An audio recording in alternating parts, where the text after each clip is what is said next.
Hey, Cindy.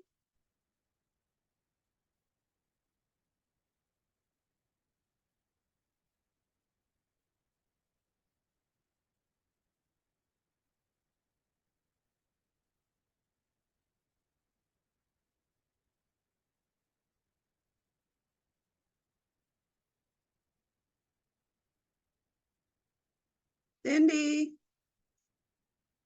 how are you? You have to unmute. Okay, can you hear me now? Yes, I can. How are you? Perfect. I'm great. How are you doing, Eunice? I'm blessed because I thought our interview was in an hour from now, and I just happened to be checking my emails, and Zoom notifies you when somebody's logging in. So God is good. That's all I can say. God is good. Did I get it wrong? I had it down in my book. It's 10 a.m. my 10 Really? a.m. my time. Oh, it could have been a mix up. What area are you in? What I'm state? in Nevada. I'm in Long Beach. Could have been me. I had it down for 11 a.m. We're on the same time zone. Would you prefer Yeah. to do it at 11? No, I'm good to go. I'm good. Okay, I'm good to go. I am perfect. so excited. So excited to interview you again. I've interviewed you before. And I was so happy to see that you're out there again. So tell me about the project.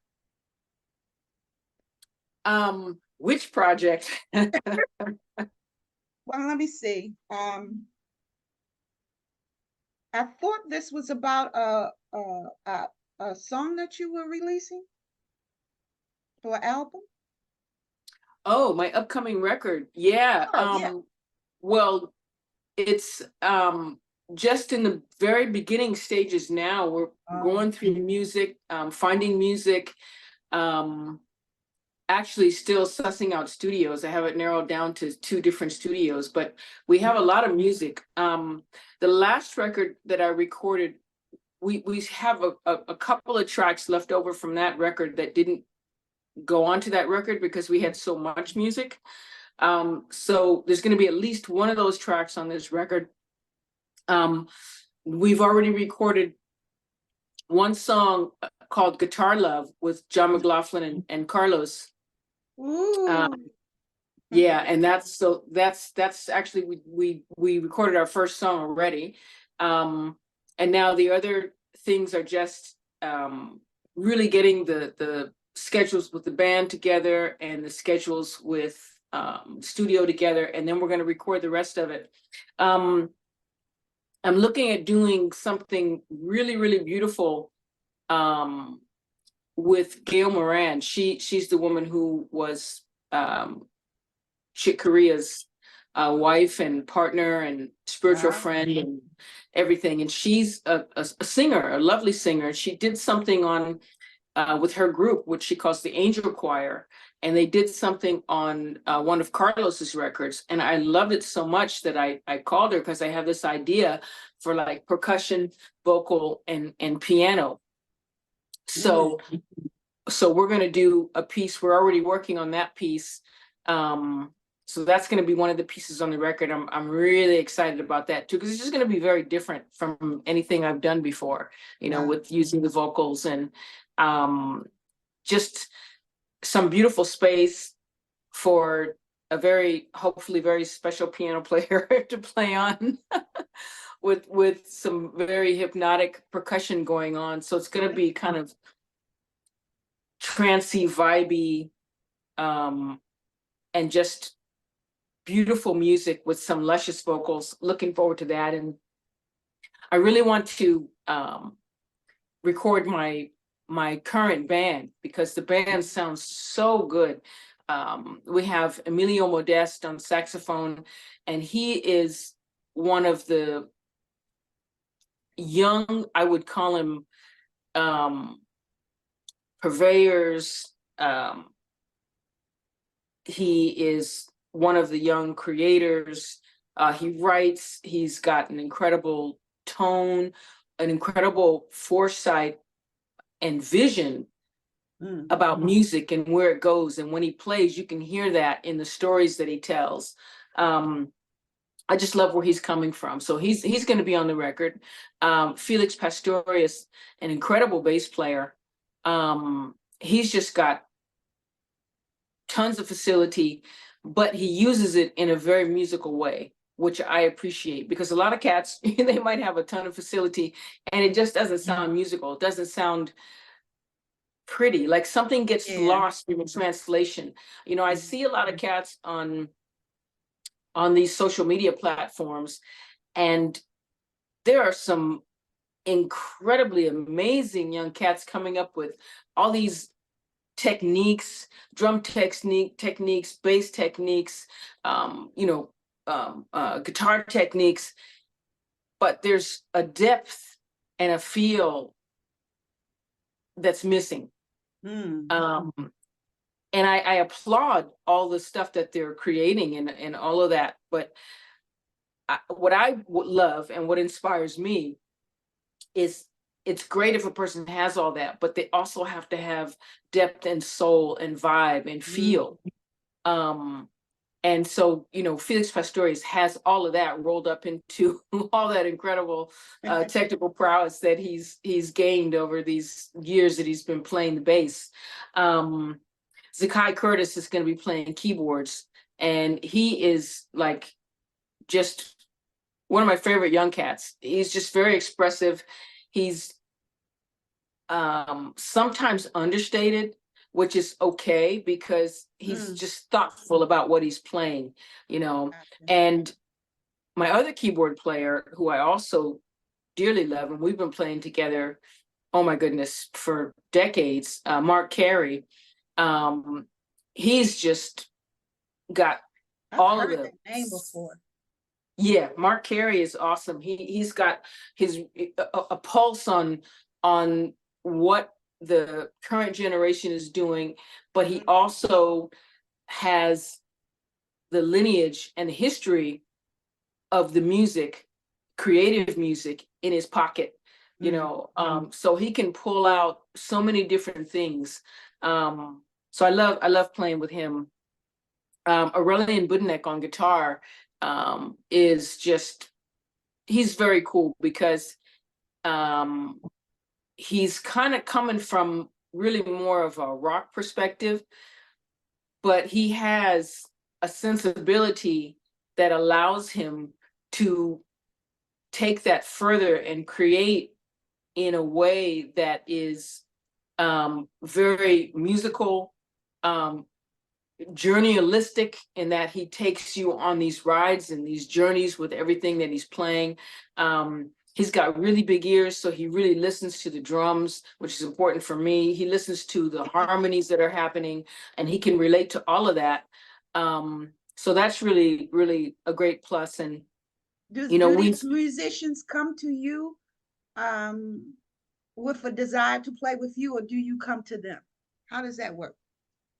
both. Yeah, both. It comes in both ways. I found Zakai years ago when I was doing some VW commercials. And the initial commercial was supposed to be myself and a keyboard player.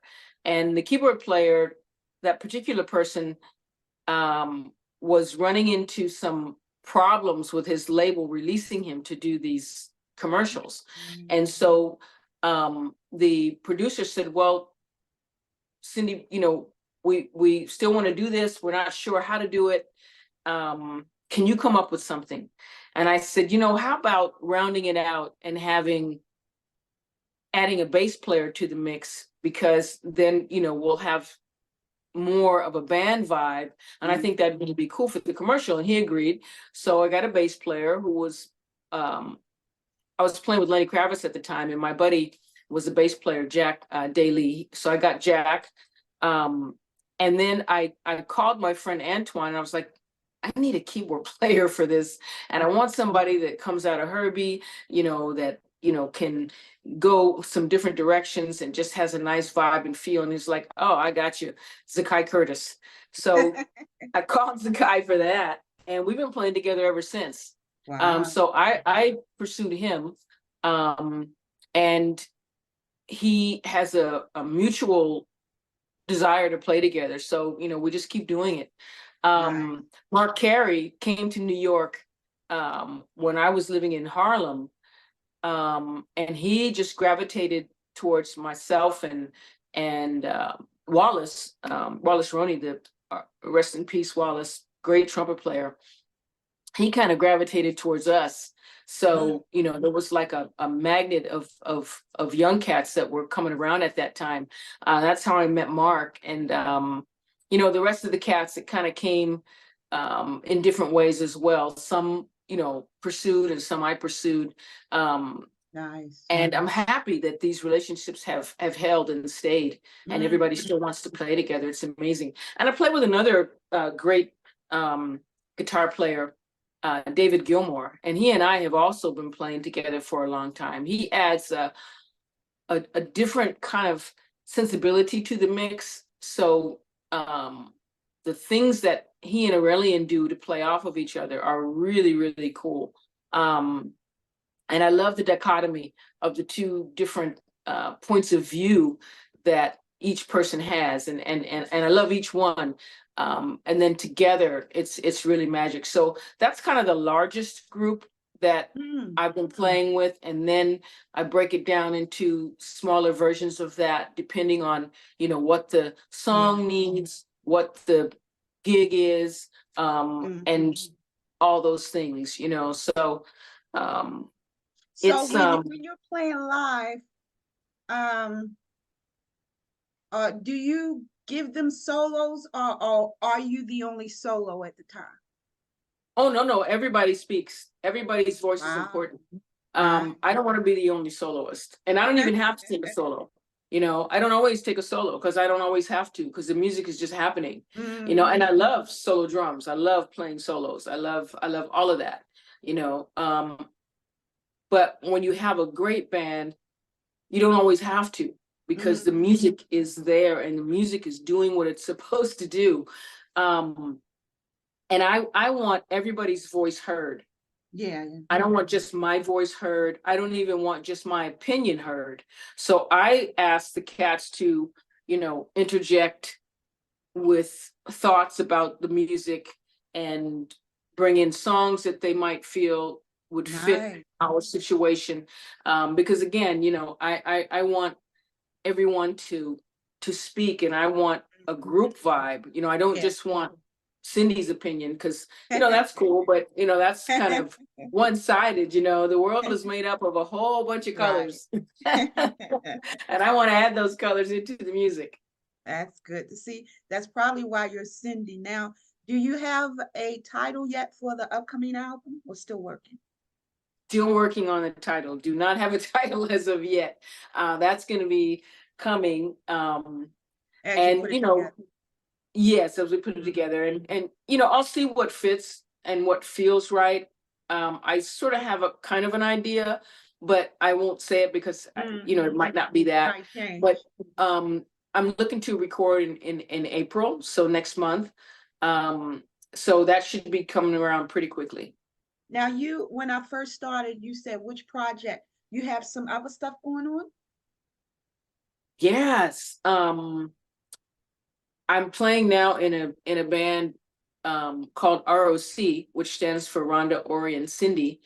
And it's with Rhonda Smith, great bass player. She played with Prince and a bunch of other people.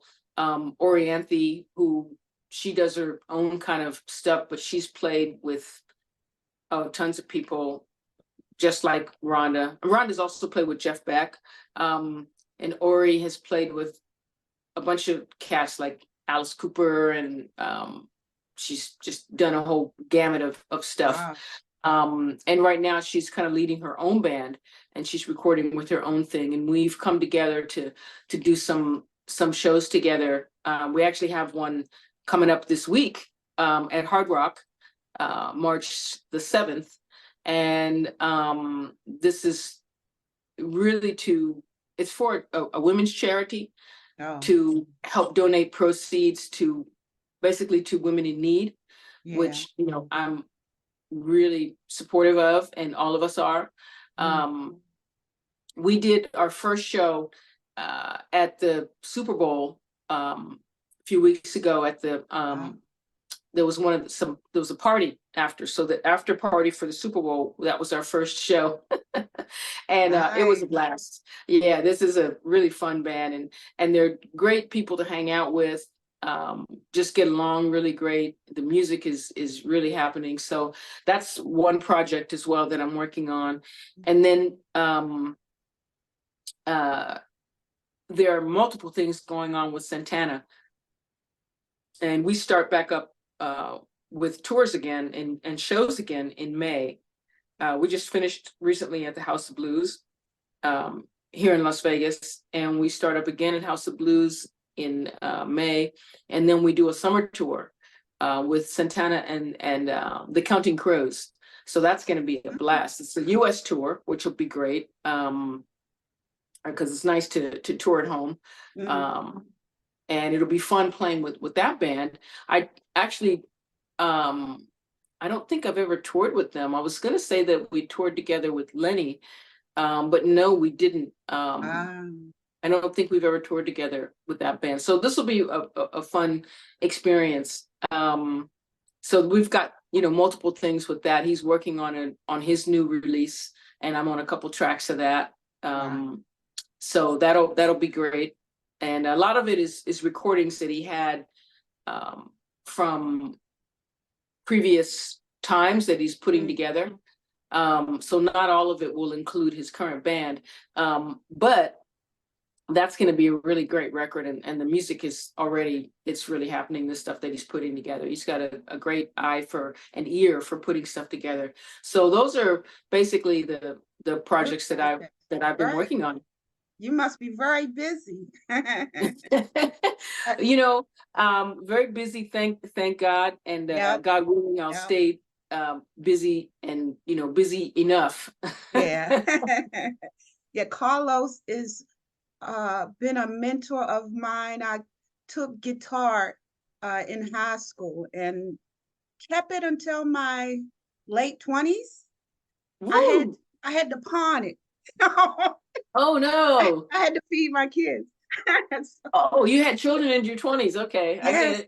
Yes. I started early 20s, and I had two by my late 20s. But he's one of the best guitar players in the world, no doubt, one of the best. And you, as far as drums, I'm always drumming. Ooh. I love that. I am so impressed with your talents. Yes, love it. Thank you. You're Thank awesome. you. Just as awesome as Carlos. You are awesome on the drums and percussion. Yeah. Oh my goodness. Thank you so much. That means a lot. I appreciate that. Last question. Take me back when you were young. I mean, you're me. I'm sorry, what was the last part? You're me and you're young and you're banging on stuff. What made you go to the drums and keep it as a profession? It's funny because my mom and my sister, my older sister is like 6 years my senior. So she, only saying that to say, and she actually, she doesn't look 6 years older. She's really incredible. But I'm saying that to say that she saw me come in. She saw when I was born. And so my mom and my sister, they tell me that from the moment that I came in, I was patting on things and making little rhythms. And my mom said, wow, that's interesting. She's probably going to grow out of that. And then she says, but you never did. She said, I graduated from playing on her back and playing on her chest when she was holding me, and just patting on my own, on whatever, to pots and pans and tables and chairs and and I I wanted drums when I was 3, not really knowing what that was about, but that's what I wanted. And so I was asking for drums at 3, and then by the time I was 7, I started getting these little toy drum kits. And they would break up in a day or two. Yeah, I had some. Those little Beatles kits that you get from Sears. Sears and Roebuck's had these kits, these little Beatles kits with a picture of the Beatles on the front, and they were made of paper and cardboard. So they didn't last too long, but it was great because I got a chance to express something and Yeah. really, you know, let my parents see that, yes, I love this. Oh, And so I started um, asking for drums and begging for drums and drum lessons and drum things. And, you know, by the time I was, let's see, 11, I was really asking seriously for drums. I wanted two things, uh-huh. or three things. I wanted to take karate. I wanted to, and that was Ooh, the me least too. things. I wanted an afro and I wanted a I drum had set. one. Me too. And so my parents got me a little karate outfit. They let me have an afro. I still didn't have the drums. It took another couple years to get some drums. But by the time I was 13, you know, after another year of hardcore begging, I got my first student model kit. And, you know, I've never wanted to do anything other than play drums. Wow. Um, there were two things that interested me when I was in high school. Mhm. And one was law, because my Ooh. sister, again, who was like my mentor, my teacher, second mom, she was feeding all these books to me, and I was reading all these books, you know, about a lot of the political things that were happening, about the Black Panther Party and the Mm, mistreatment that they were getting. And I was like, you know what, this is really not cool. I want to do yeah. something to help people who, you know, who need help. Yeah. So Yeah. I was thinking I should become a lawyer. I'm thinking that And now. yeah, and I looked into law and I was like, you know, I can do the work, but this is going to take a lot of study. Yeah. It's going to be a lot of years, and I won't be able to play drums if I put that much time into that. I won't be able to put the time into drums. So then I was like, nope, forget it. I don't want to do that. And then a couple years later in biology class, you know, I got really interested in the brain, in the workings of the Mm, brain. And so then I wanted to become a brain surgeon. I was wow. thinking about that because the intricacies of the brain and how it works. And, Mhm. you know, I mean, the body is so amazing. Yeah. And the way that the creator put all of this Yeah. together is just, is mind boggling. So I It wanted is. to delve more into that. And then when I looked into that schooling, there was even more schooling with that than there was for law. And I'm like, I'll never play drums if I do this. So forget it. That is so um, funny. yeah, so Well, those didn't win thank out. God you Drums did. always, huh? I said, thank God you decided to do drums. Oh, thank you. Thank you. I'm very happy. And, you know, drums always won out for me because, you know, they were like the most supreme thing that I could ever think of doing. Very cool. Very, it sounds like my childhood, but after my drum kit broke, they wouldn't buy me another one, so I had to use my body. Ah, yeah. My stepfather taught me the hand bone. Oh my goodness, that's awesome. Yeah, yeah, yeah. Love it. Yeah. Yeah, Well, that's awesome. thank you so much, Cindy. As always, been a pleasure. One day I'll get to see you perform. Love, love, Oh, love your music. And again, thank you so much. congratulations. And it's always a pleasure to speak with you. You're awesome. I love your vibration, and thank you so much for this. And I hope you do get to make it to a show. We're going to be Me around the too. US. So, you know, if you see us somewhere and you want to come to a show, just give me a call and let me know. I'd be happy to invite you as my guest. Oh, I got chill bumps. Will do. Will do. God bless and thanks again. Appreciate it. God bless you too. Thank you. All right. Bye.